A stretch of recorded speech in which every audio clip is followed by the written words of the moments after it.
Yes, I am Lisa with Unexplained America, and I'm gonna. Go Yeah. ahead. Okay, Yes. I'm trying to get the link. Yeah. Because you're gonna have people watching you. Oh, live on okay, YouTube. perfect. On the YouTube, Yeah, that sounds great. Yeah, we're Okay. a little early. So, Oh, okay. Yeah. And do you wanna wait? I'll just talk to you guys. Does anybody listen to my podcast? Yay! So yeah, I did start as Unexplained Arkansas with my bestie Ambi, and so she left me. I changed our name. I moved on. You need to find a new way to say that. We talk every day. How many times a day? 5 times a day, maybe. We have a constant conversation going on. Normally, it's about like our kids or tacos or something unexplained. So, ghost, cats, cat videos, pizza. I don't know. Nonsense. All right, you're Okay. good. The link is sent to your. Okay. The FT. Perfect. Okay, great. So thank you all for coming. I am Lisa. I am with Unexplained America, the podcast. And yeah, so I do have a husband. First and foremost, I am a mommy, a wife. I actually do substitute teach high school students, which I'm doing the next 2 days. So pray for me. Yeah. My daughter is one of them, and she's always like, "Oh, you're going to be there." And I'm like, "Yes, I am." And then she loves it. She ends up loving it. Her name is Elle. And yeah, so we started the podcast actually in December of 23. We are an award-winning podcast, hopefully about to win maybe some more awards for this year. So I did start out my career, actually, I met my husband in that building over there. But I did have a career in banking. I was actually a mortgage loan officer and vice president at First Security Bank for many years, which I still do love the bank, but I left them in 23, I think. And so I've been doing this and substitute teaching, and Daryl funds this all, so I'm thrilled. And anyway, so I love the unexplained. Very enthusiastic about all of the unexplained, paranormal, cryptids, but I do feel that true crime is the most unexplained thing there is to me, because how can humans do what they do, to other people? It's horrific. But I do cover cases about UFOs, cryptids, paranormal. We did some folklore, all kinds of things. Anything unexplained. So, okay, this is my little family, the 3 of us. So I love my little cheerleader. She's a senior this year. And then this is all of the things that you can find me on. I do have a website, unexplainedamerica.com. I am on YouTube, iHeart, all the things. Go follow me on the social medias, please, and thank you.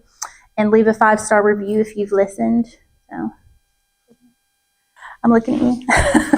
Okay, so I am actually going to talk about the Nona Dirksmeyer case. I actually covered this in a 2-part episode. It's been a minute. I do have over 100 episodes now. I've covered about 28 different true crime cases. But Nona Dirksmeyer was a request. A lot of the things I cover are requested by listeners. And it was hard for me to cover, I will say that, as a mommy, because, and a lot of these cases are, because they're crimes against women. So, and children, and it's just horrible. But anybody know this case? Okay, so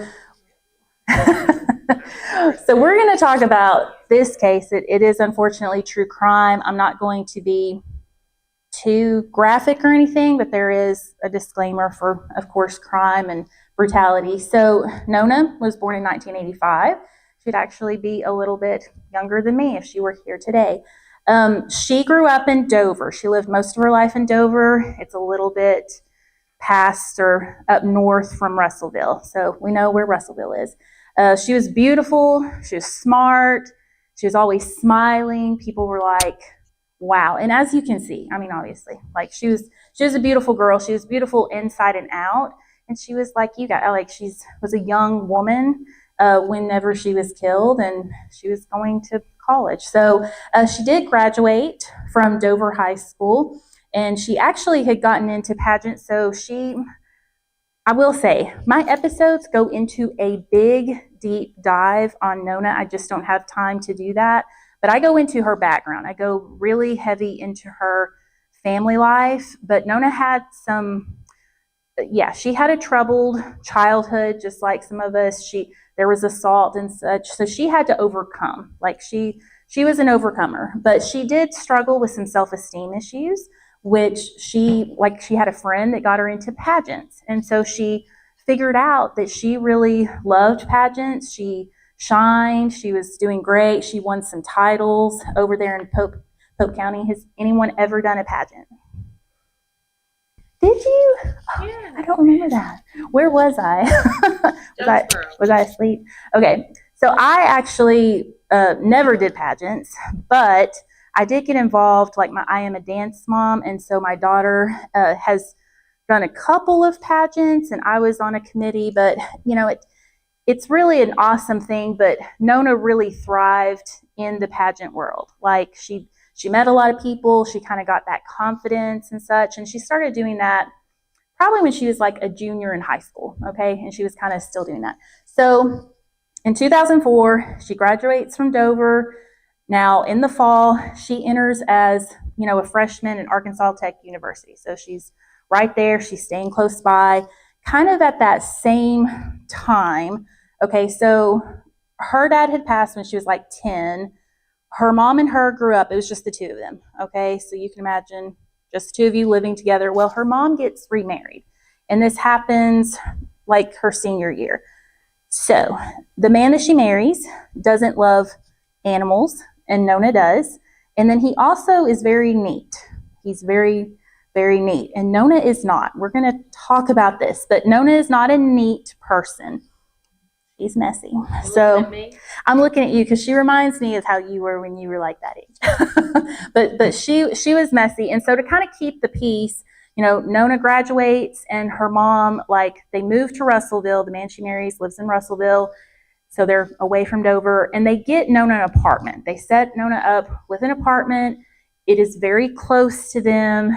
It's just like a one-bedroom, and they're helping her. So it's like she's very much in her life, but to kind of keep the peace, Nona is living alone, and she's 18. So I don't know if you lived on your own, but I didn't. I don't know. I'm a scaredy pants. I don't like to live on my own now. So anyway, but Nona is very talented also in music. So she loves music, children. So she's going for music education, and she is a singer. So and her whole family, again, I get into the background, but her whole family is very musical. Now, Nona and Kevin. So this is Kevin Jones. They dated for 5 years, maybe a little off and on. They started dating when Nona was in high school, so she did have a high school relationship. They were both from Dover.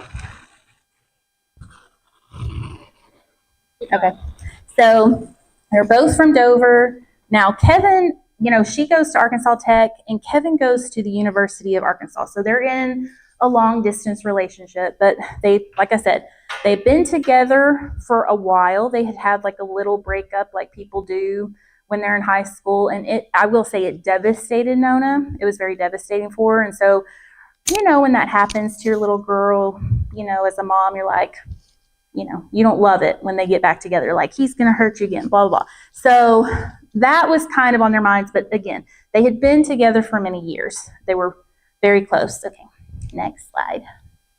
Okay, so on December 15th of 2005, so Nona, that morning, she is busy.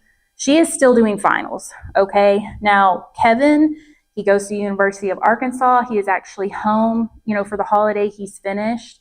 But she sends him a good morning text, okay? She's just the normal, hey, good morning, love you, okay? Now, he knew that Nona had a busy day. She was going to have a final. She had plans. With her pageantry, she was involved with the big brothers, little sisters. So, she was deeply involved with helping kids. So she actually had plans later that day to meet up with her little sister to have dinner. And then Kevin had plans to just kind of spend the day doing whatever He wanted to. He was on break, and then he was going to take his mom to a Christmas party. So that was the plan. They weren't really going to see each other, but they were communicating. And Nona, I will say, was like a typical young person. Like, she communicated. Like, if you texted her, it was weird if she didn't respond back. Okay, so will you go back? Sorry.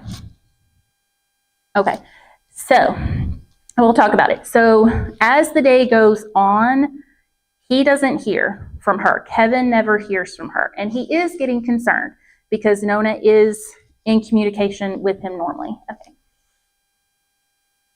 Now, after many hours, probably around by like 4 or 5, like, he still hasn't heard from Nona. And of course, he's in Dover. Like, it's like from here to Searcy, and it's just far enough away that you're not going to just run over and check on her or whatever.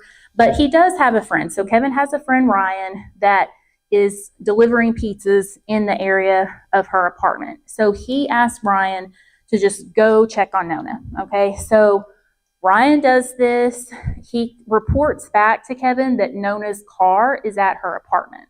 And he's like, then why isn't she responding? Like, Ryan doesn't look, it's not like Ryan goes to her door or anything, but he's delivering pizzas. He notices that Nona's car is at her apartment. So they decide to go there. Now, he has a party. He's got his mom because they're headed to a Christmas party, like she's a teacher or whatever.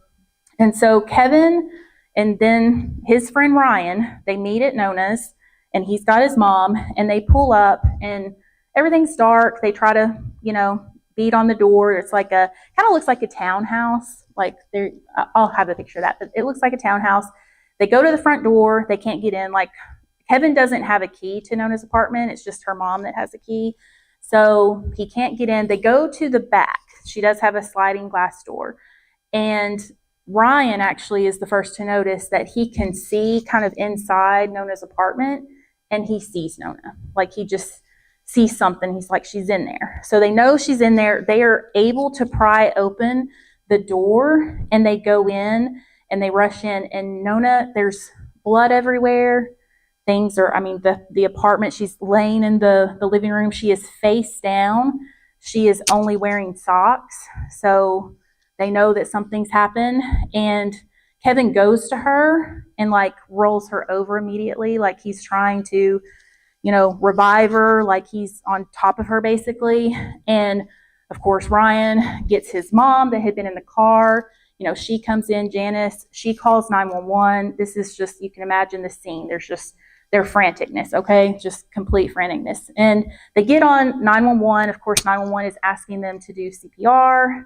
He tells them she's cold. And there's just like no breath coming from her. And it's just a coppery smell. Like, this is not good. So he is just holding on to Nona. Like, Kevin's devastated. He's just holding her basically at this point. So the medical, people, they get there and they see that Nona is, they don't try to even revive her. She is stiff. She is cold. There is no life. There is no resuscitation. And the police get there. Immediately, they get Ryan and Janice out of the house. This has turned into a crime scene. And of course, Kevin, he is covered in her blood. He has been all up in this whole scene. Like, that's just was his response. And so he's in there. They're talking to him. They're trying to get him figured out. But it is bad. It is a bad situation. And they do, of course, contact Nona's mother. Her name is Carol. It's the most devastating thing in the world for her to, have this happen. So, yes. So the Russellville Police Department, so they are on the scene. They do have a detective, Mark Frost. Now, Mark wasn't new to law enforcement, but he was new to homicide. He was very new to homicide. This was his first homicide to work, in fact. And this is very close to Christmas. In fact, he had been out Christmas shopping with his wife whenever he was called about this situation. So, of course, it was like the EMTs are called, the police are called, but then when they figure out there's an actual death, then homicide is called, okay? So he shows up. He is just trying to do everything that he can do. He's taking photographs. And I will say he does have his police chief, which is a James Bacon, like he shows up. So of course, police chief, he has experience. So here's the guy with experience. Now, what do you go on to next? Okay. So at the scene, and this is the police chief. I believe this is Detective Frost. So, and that's the prosecutor.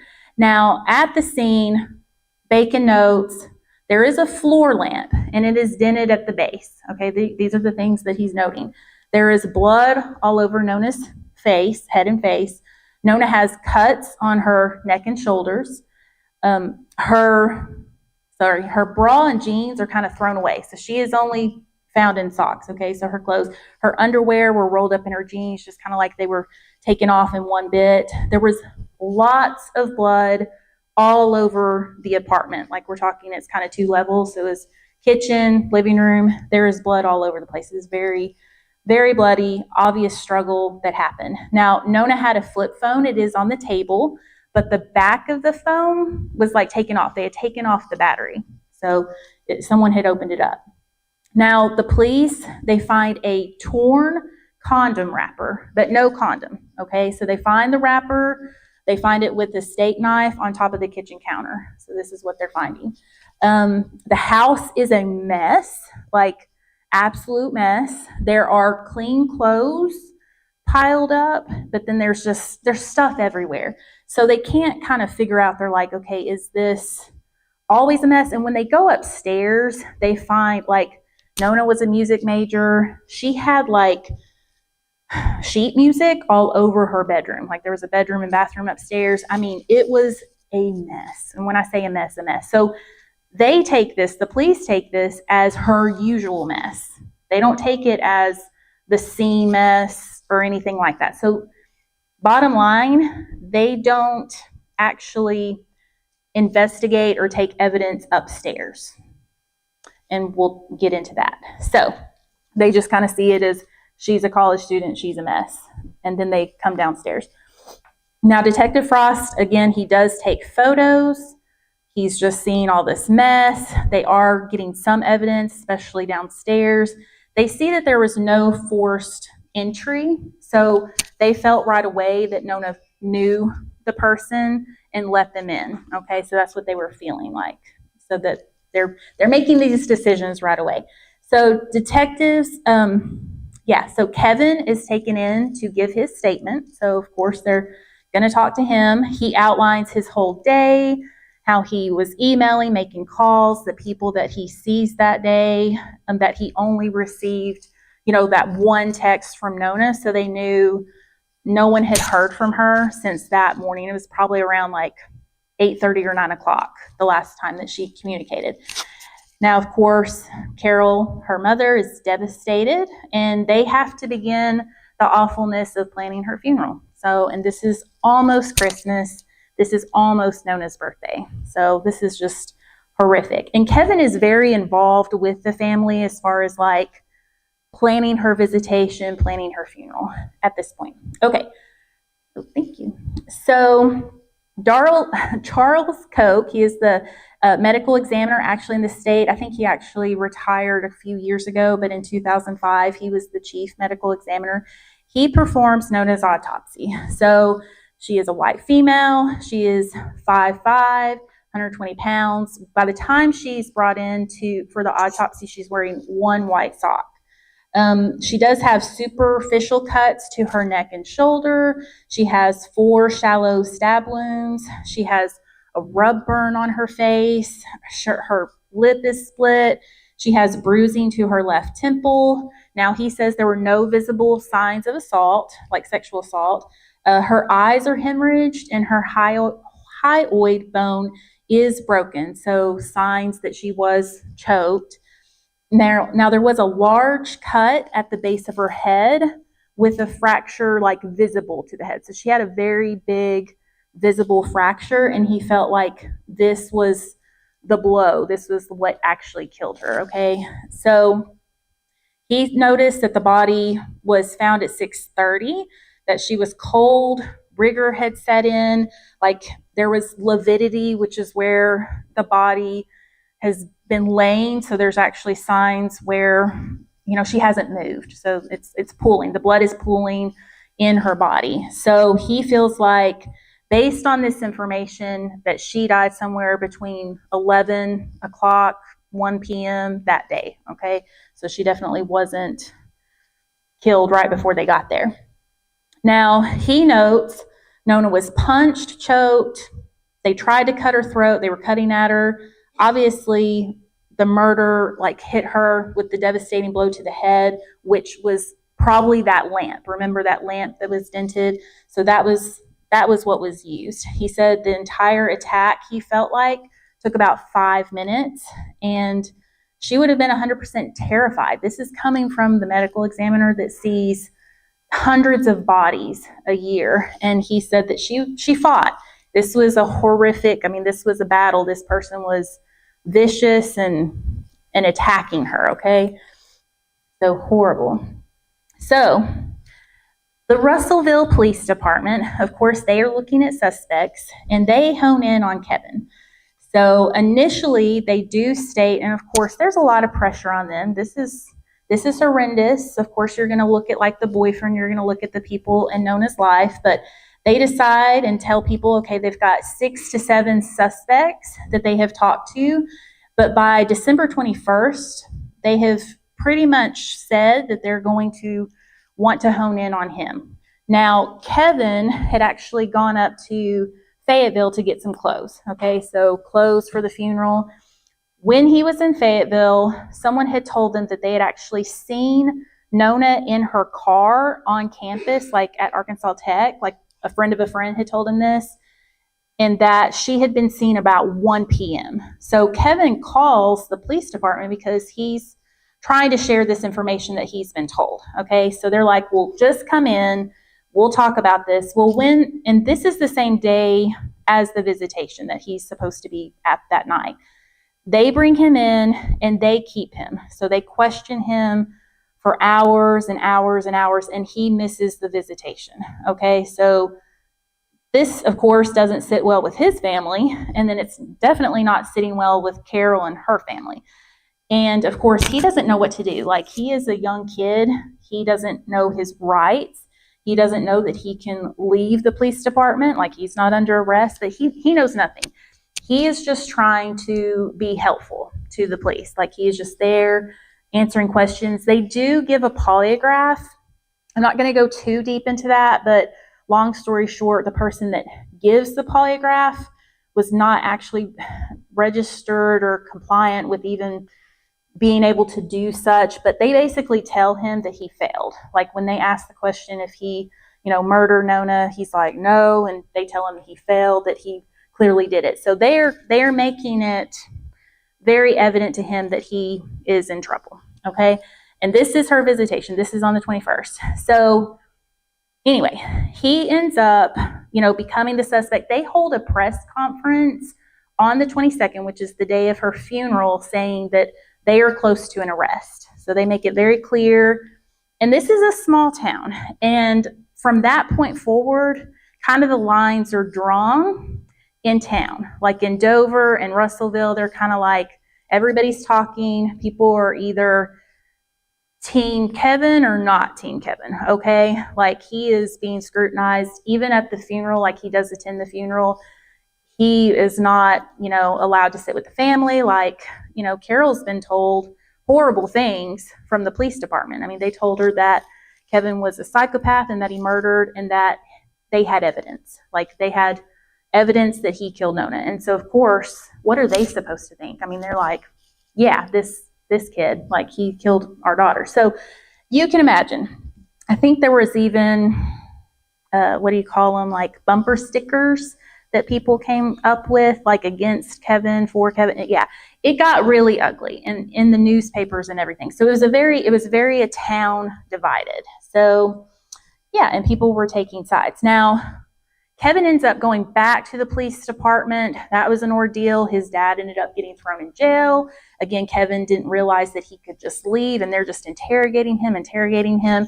And finally, the family they're like, we need an attorney. So they talked to some of their family, and they actually got connected to a defense attorney, Kenny Johnson, out of Monticello.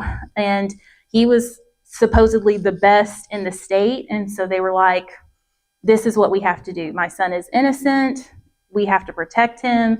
I mean, the family puts up all of their assets to this. This is going to be a very expensive situation for his family, and they're just devastated. Of course, they loved Nona like their own, okay? So Kevin, remember they made that announcement about an arrest December 22nd. Now, they do not officially arrest Kevin until March 31st of the next year. So it takes several months for them to get their case together for prosecution and whatnot. So they do set his bond for $250, and then he does bail out. And again, his family is they're all pulling together everything they have. This is draining them emotionally, financially, of course, in every which way. Now, Kenny is working on his defense, and he gets a man named Dr. Todd Steffi of Dover to help him. And actually, a little side note, this is Dr. Steffi. This is Kenny. Kenny actually passed away a couple years ago. He did go on to be a judge. Anywho, but he was a defense attorney, out of Monticello for a long time. But Dr. Todd Steffi, so he was actually working part-time. He had a history in investigation. He had been like the police chaplain, but he was a doctor, and he is a pastor at a church. But he was a very smart man, and Kenny knew that he could really help him in investigating this case, because they felt like the police department just honed in on Kevin, and they're okay. And Kevin's bloody palm print is on the light bulb. So that lamp that was, the light bulb was there, the lamp was there. That is their case, okay? And that is the thing. Now, sorry. Okay, I will say this is very important.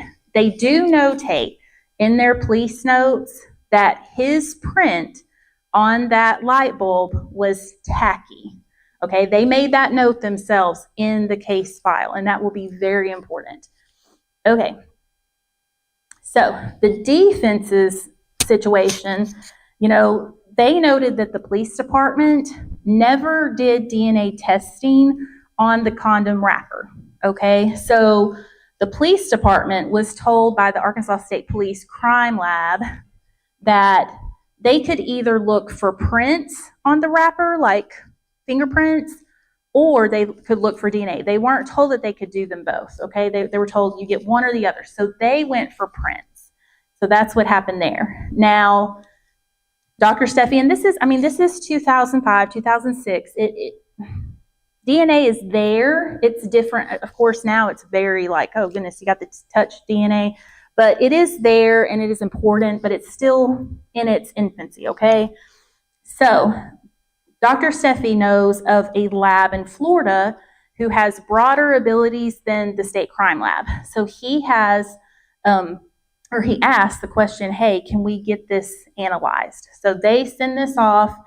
Now it says by December of 2006, so later that year, the Florida lab does come back and they find male DNA on the wrapper that is not, all they can say is it's not Kevin's, okay? So there's other male DNA on that wrapper. Now, I will say, a little background. Kevin and Nona were young. They were in college. Kevin was having relationships on the side, but so was Nona. So they did find this, and of course, this was one of the things that the police had honed in on, like, hey, you weren't true to her. So if you weren't true to her, what else are you lying about? That was kind of the thing. But Nona herself had been having some flirtations.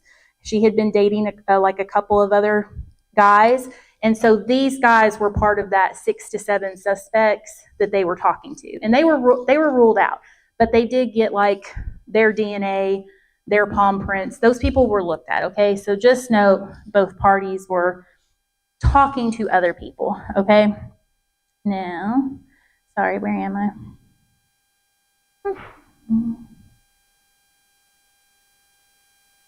Okay. Now, there was one other person that was part of the 6 to 7 suspects, and that person lived in the apartment complex and was a convicted felon. And this person was convicted of assault on a woman, okay? So that was one of the people looked at as well. Now, Kevin's team, they get him ready for trial. They do have the trial moved from Polk County over to Franklin County. They're like, we are not, obviously, everybody's divided. We're not getting a fair trial here.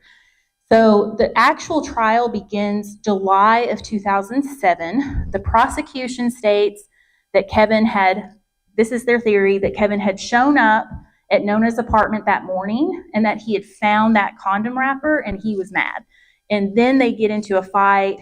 He kills her and then orchestrates this whole thing where he comes back later with his friend and mom, to kind of make it look like, oh, I found her, and then he gets all up in the evidence and the crime scene. So that's what the prosecution says. Now, the defense team rebuttal is, it was a flawed investigation from the beginning. The police had tunnel vision. They only focused on Kevin and not the real killer. So the real killer has DNA on this condom wrapper. So this is the defense. They're pointing that out there. So, and additionally, they have all kinds of testing done on the tackiness of the blood found on the light. So, of course, the prosecution, their only physical evidence is that print, okay? Well, they're saying, well, it was tacky. It wasn't dry. So how are you saying that just happened, like when he was in there? And they did have other people, like they had experts say how long it takes for the blood to dry on the light bulb based on the parameters of the room. Like it was 60 degrees in the room. Like they're looking at all those parameters. And then they also ask like people at the crime scene, like the ambulance, like the medical people, like how did it look? Could he have touched it? So they're kind of saying he touched it at the scene in that moment with the wet blood. Okay, that didn't happen 6 or 7 hours ago. So that's what they're saying. Now, okay. So they have this, that's the defense part. They go over, there is a list. Sorry, I think my stuff is over here. There is a list actually. So they say that this is the list of kind of grievances on the Russellville Police Department. They didn't take prints from the sliding glass door. So they didn't get prints from the sliding glass door, which was allegedly where the person came in. They did not collect evidence of the blood visible in the photos on the blinds. So there were blinds on that glass door. They didn't collect that evidence. There were no prints taken or evidence collected around the light switch on the wall. So there was all these pictures taken that were indicating these blood and prints in places that were touched, and the police department never had those analyzed. There were no prints taken in the kitchen where the condom wrapper was found. There were no prints taken on the thermostat in the apartment, which had been turned down to 60 degrees. There was no dusting of prints, period, upstairs, like in the bathroom. Like they did remove some evidence. They removed the toilets, but they didn't analyze a lot of the evidence upstairs. Again, they just saw it as a mess and just went over it. They failed to try to collect DNA on the lamp. They did not test the condom wrapper for DNA. Of course, the defense had to. They attempted to not collect any other men's DNA. So they at first didn't even collect DNA from any of the suspects. I think they ended up going back to them. No one checked Nona's cell phone for prints or DNA, so they didn't do that. They collected it and then ended up actually giving the cell phone back to her stepfather. Like her stepfather had come and been like, well, that's my phone. They actually gave him evidence and didn't process it. So a month before Kevin was arrested, Detective Frost, again, had returned. So a month before he's arrested, by November, he was giving him back, like by February, he was giving him back the cell phone that they never even tested of Nona's. So these were a big list of things that they're saying the Russellville Police Department did not do. Okay. Oh, sorry, one more. So After 8 hours of deliberation, the jury comes back and finds Kevin not guilty. Like, it's not a hung jury, it is a not guilty. Like, he is acquitted, he can't be tried again, okay? And of course, people are devastated. Like, Carol's devastated. I mean, it's horrible. Like, it's a horrible situation. Now, Dr. Steffi, he continues to work the case. And in fact, whenever everything's done, Kevin implores the Arkansas State Police themselves to actually take over the case and work the case. Like, he is imploring someone to work the case. And Dr. Steffi is still continuing to work the case. So again, he's kind of a part-time investigator for the city of Dover. And actually, he comes across a burglary case. And a suspect is listed in this case. And the suspect's name is Gary Dunn. This is Gary Dunn. So he notices that Gary's name was in Nona's file. He remembers. Dr. Steffi does. And he's like, huh. So he goes back into it. So now he's looking at Gary. Gary is that convicted felon. He lived in her apartment. He had lived there for about 8 months. Him and his family. He was married. He had a couple kids. But yeah, he actually lives in the apartment. And he had gotten in trouble. So in 2002, he had assaulted a female jogger in Russellville. Okay, so that's why he had actually, I think, got out early. I think he only spent a couple of months in jail from that. Okay, so he was out. He was out on bail at this time. In fact, he had a parole officer. Yes. So, so the DNA testing is done. They want to see. So Dr. Steffi's like, we need to see if we can match Gary's DNA with the DNA found at the crime scene. So the Jones family actually pays for this to be done, and it comes back as a partial match, okay? So you're never, especially then, you're not going to get 100% match ever. You're going to get like a partial match to the DNA. So basically, they couldn't rule Gary Dunn out. They were saying like the chance of it being someone else is like 1 in 900,000 or something. So those were the odds. Now, fast forward. So they do, arrest. They have like the Arkansas State Police with this information. They do start to actually investigate the case. As Stacy Rhodes is assigned to it, she's actually working the case with Dr. Steffi. They look in the file because they're like, how did this guy kind of get out of this? So whenever he was approached, like the Russellville Police Department, they went to talk to him, and he's like, well, I was with my mom. I have these receipts. We went to Lowe's. So they get all this information from him, but they don't remember. Detective Frost is new. He doesn't know Gary. He doesn't know what he's done. He doesn't know that he's on parole. Like, he doesn't know these things. So Gary's just telling him, no, I was busy. I have evidence. So when they actually look at this evidence, they see that the dates on these so-called receipts given don't even match up. Like no one looked at them. They just basically took these receipts and like, okay, you're done. Now, Gary's own parole officer had actually contacted the Russellville PD on the 20th. So, of course, Nona's killed on the 15th. On the 20th, the parole officer's like, hey, this guy lives right there by Nona. But by then, by the next day, that they had already honed in on Kevin. They already did that. And then, of course, they're kind of looking at it. They're not really looking at him. And by the 22nd, they've already announced that they're going to make an arrest. Like, they've already made their decision. They have not looked any further into Gary Dunn at this point, okay? But in August of 2008, based on the new investigation, they do arrest Gary. So he is arrested. He's not given bail. Like, he can't, he is actually in jail. Now, his defense alleges that Gary couldn't kill Nona because Kevin did. That is their defense. That's their only defense.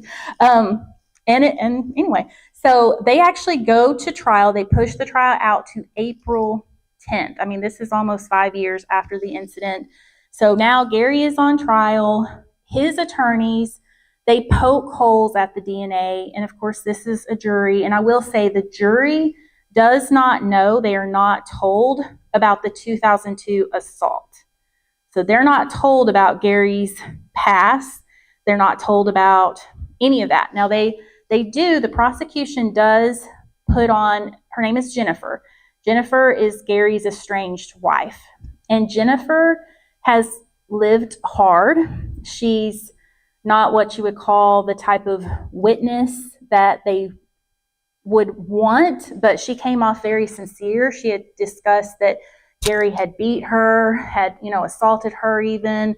He had acted weird. Like, she goes through a whole thing. Like, he had acted weird the day of Nona's death. Like, he was home during that time, and then he came to pick her up, and he had wet hair, like he had showered, and it was about the time that, Nona would have been killed. So bottom line is, this jury, they hear everything, and they're just like, well, we don't really like Jennifer.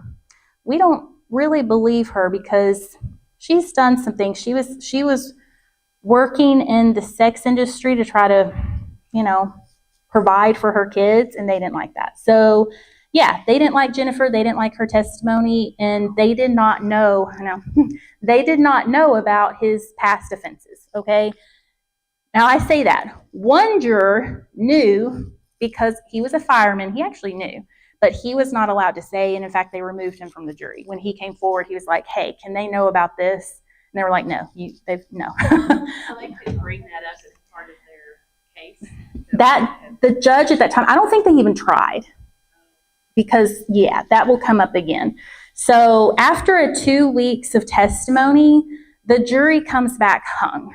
And again, the defense did their job. They poked holes enough at that DNA to be like, well, maybe it wasn't him. They throw around all these numbers and percentages, and they confuse the jurors, and that happens. But also, the jurors just did not like Jennifer as a witness, and they didn't know about what Gary had done before. So, and they do. Oh, I don't know. Did I turn that off? Sorry.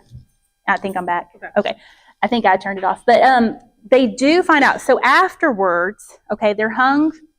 He can be tried again. They do tell them, like, I think it cut again. Maybe it's. Sorry. It's not me. I thought I had hit it. But they do talk to the jury after the fact, and they ask them, okay, would this, okay. They do ask the jury, okay, they do, okay, they do. Do you want me, can I keep going? Okay. So they do ask the jury, would it have made a difference if you knew about what he had done in 2002? And they were like, yes, we would have convicted.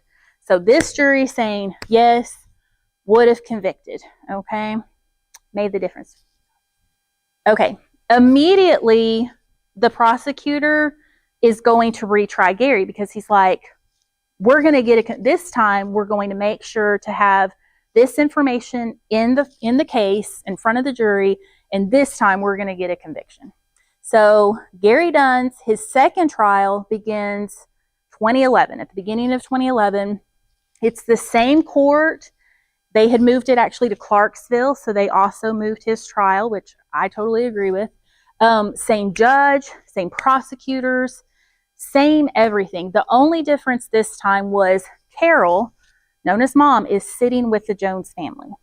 This is what is different. She is wanting to show how she feels about Kevin, because obviously the defense's only defense is that, well, Gary couldn't have done it because Kevin did it and he just got away with it. That's their defense, okay? So Carol's sitting with them. Now the jury hears everything about Gary's past. They do hear that. But again, this jury comes back deadlocked. They actually, one of the women on the jury, they say that, well, he just assaulted that jogger. He wasn't going to kill her. That was actually said. And I will say, I've heard in the past, it just takes one. I mean, obviously the defense has it much easier than prosecution in a way. It just takes one person. It just takes one bleeding heart to kind of come up with that. Like, oh, he didn't kill that jogger. He let her go. Actually, she fought him like tooth and nail. And then some of the jurors did say, well, I just didn't know enough about that assault. Like, so they come back deadlocked, not acquitted. He is not acquitted. They are hung. This is the second time. This is absolutely devastating. Actually, very devastated. Everybody's devastated. So Gary Dunn is out. Nona's family is devastated. Obviously, Kevin's family is devastated. He did go on to finish his degree. And after all this, he does try to sue everybody involved with the city of Russellville. It doesn't quite work out because they say a statute of limitations had run out on his lawsuit. But he does finish school. He actually becomes an attorney. He marries, has his own family. His life goes on. It was super devastating for his family. I think his parents ended up divorcing. I mean, it devastated them financially. This is obviously a ripple effect when things happen like this. But yeah, Dunn, he's out. He goes back to prison, thinking around 2017. So he gets out in 2011. So he's out for a few years. He gets a firearms situation.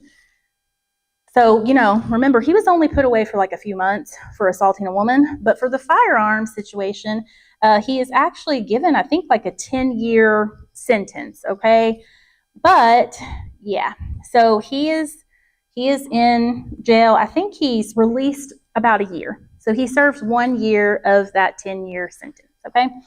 So in December of 2018, Gary is arrested again, related to 2 different assaults relating to women. And luckily, 2 young women in Russellville, like, the circumstances are a lot, and like I said, I go into great detail in my episodes, but he does follow one, like tries to get her, like he beats on her car door. Luckily, she's safe, okay? Luckily, he doesn't break in the door, but he tries to assault one he had followed. Another one, he actually like exposes himself and scares her and tries to abduct her at a Walmart, like she's working at a Walmart. So he is arrested. He is charged, and one is the 22-year-old is the one that he followed. She is Riley Wagner. She was actually in the pageant system herself, and so she came forward. And then the other one, I think, was a youth. So she was under 18, and her name was Amber. So he actually is arrested. He pleads guilty to attempted kidnapping and indecent exposure. So, do you care to go to the next? No. Thank you. Okay, so he is sentenced for that. In 2018, he is given 15 years, but he is eligible for parole after 5. He was eligible for parole in August of 23. He is still in prison, luckily, at the Wrightsville Hawkins Formel unit. It's in Pulaski County. He is still there, but he was eligible.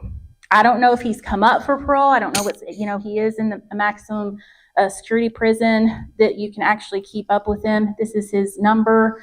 This man, regardless of how you feel about the case, this is scary because he will, like all of his family, are in Russellville. When he is out of prison, he will go back to that area, and he'll probably do the same things he's been doing. So this is scary. As a mommy, as a woman, I'm like, this is scary, and I pray that they keep him in prison for the maximum that they can. So he has shown himself repeatedly to not do the right thing. Okay? Yes. So now Kevin, I will say, there's still divided camps on this. Like, some people will still say that he did it and, negate this situation. I don't know how or why, but Kevin has gone on to do good things with his life. Obviously, Gary didn't. So yes, so I don't always give presentations, but when I do, thank you for listening. Thank you for listening to this. Again, I think I cover about 2 hours. I do a 2-part episode. You can listen on all the platforms. If you are interested in this case, I have 25 other cases, some in Arkansas and some throughout the country that I cover. I like to do deep dives, and I go into the person's background, and because I really like to look at the victim and see, what they were like in life. Because Nona was amazing. She was an amazing woman. She did tons of things. Of course, her family has missed her. She would have done amazing things. It's just terrible. But anyway, and I also want us to learn from this situation and watch out for Gary Dunn. So yes, and pray that he doesn't make parole anytime soon. But does anybody have any questions or anything off topic that you wish to discuss? You know what? Probably not. That wasn't even addressed. So I would say probably not, because she did have the cuts and that knife was there. So I think just unfortunately, a lot of things were missed. All those people are, retired and gone, and hopefully things are a lot different and they learned a lot from this situation. So, but yeah, that wasn't in the case. But yeah, anybody else? No, I didn't. And, they had been interviewed quite a bit. And so kind of my position was, they've already talked so much. I don't want to rehash that for them or whatever. I do want to just kind of try to look at their story and tell their story, and hopefully people will look at the whole case and kind of go from there. Because unfortunately, I think people were very biased, especially at the beginning. And obviously, Carol, what else are you going to think? I mean, if the police are telling you something, I would believe it. And then later on, finding out about Gary Dunn, his past, he's living there in the apartment. I mean, wow. So I think it's just a travesty. And it's one of those things where every single homicide or every single death should really be closely worked. I mean, I know that there's just stuff that happens and whatnot, but it's important. These things were important. So, because now, what about more testing? I'm sure they didn't try to go back to trial because they're like, we've done this. This isn't working. I do think if they were to retry, I think there would just be more understanding of the DNA and how that works. And I think that it would kind of get away from that bias of Kevin, because he obviously his trial muddied the water so much. So unfortunately, so this is a sad case. This is one of those no justice cases, unfortunately. So, but anybody else or any questions? Or you guys are great to listen. So I would love it if you follow me on all the things. I'm on the Facebooks and all the things, so you can find me, and you can go to YouTube and subscribe. But yeah, so thank you so much for coming and listening. Thanks.